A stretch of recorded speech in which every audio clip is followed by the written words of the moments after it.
অপরূপ TV online. বিসমিল্লাহির রহমানির রহিম।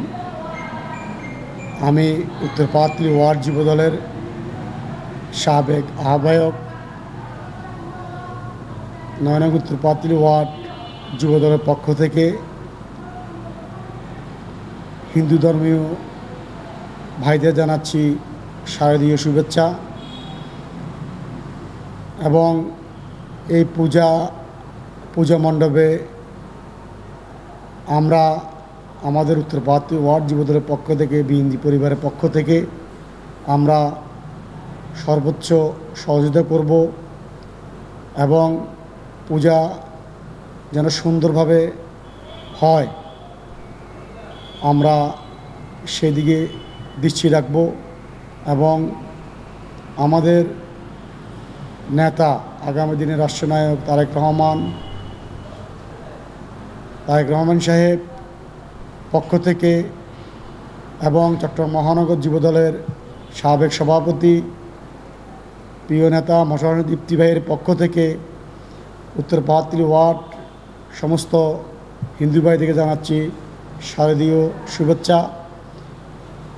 এবং আমরা তো এখন পূজা মণ্ডপে সৌন্দর্য অনেক কমে গেছে। আমরা যখন ছোট ছিলাম এই পূজা মণ্ডপে অনেক রকম দোলনা খেলা অনেক কিছু আসতো এবং মেলা বসতো।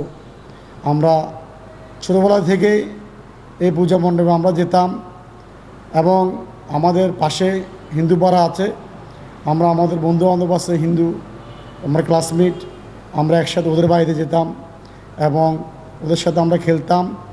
পূজা মণ্ডপকে আমরা এই পূজা যখন আসে তখন আমরা ঈদের মতন আমরা খুশি থাকতাম। এবং আমি এই পূজা মণ্ডপের যারা দর্শনীতে আসবে ইনশাল্লাহ ওদের সবাইকে আমরা সর্বোচ্চ নিরাপত্তা দেব আমাদের পক্ষ থেকে এবং সর্বোচ্চ সহযোগিতা করব। বক্তব্য দিবে ওরা, ওদের নিরাপত্তা ব্যাপারে ওরা কথা বলবে, আমরা আমাদের দল থেকে আমাদের সর্বোচ্চ সহযোগিতা করব আমরা এই নিরাপত্তার জন্য। যখন যেখানে করা দরকার আমরা সেখানে যাব। এবং পূজা মণ্ডপ আমাদের আসলে এটা ধর্মীয় একটা অনুষ্ঠান, সেটা আমরা হিন্দু মুসলমান পাশাপাশি থাকি, এটা আমরা মনে করি এটা আমাদের একটা এই মেলার মতন বসে, আমরা এখানে উৎসবের মতন যাই এবং আমরা খুব ভালো লাগে আমাদের কাছে। সবসময় থাকবো, আমরা সবসময়ই পূজাতে সর্বোচ্চ সহযোগিতা করি এবং আমার দল থেকে নির্দেশ আছে যে এই পূজা মণ্ডপে আমরা যেন নিরাপত্তায় সবসময় আমরা থাকি।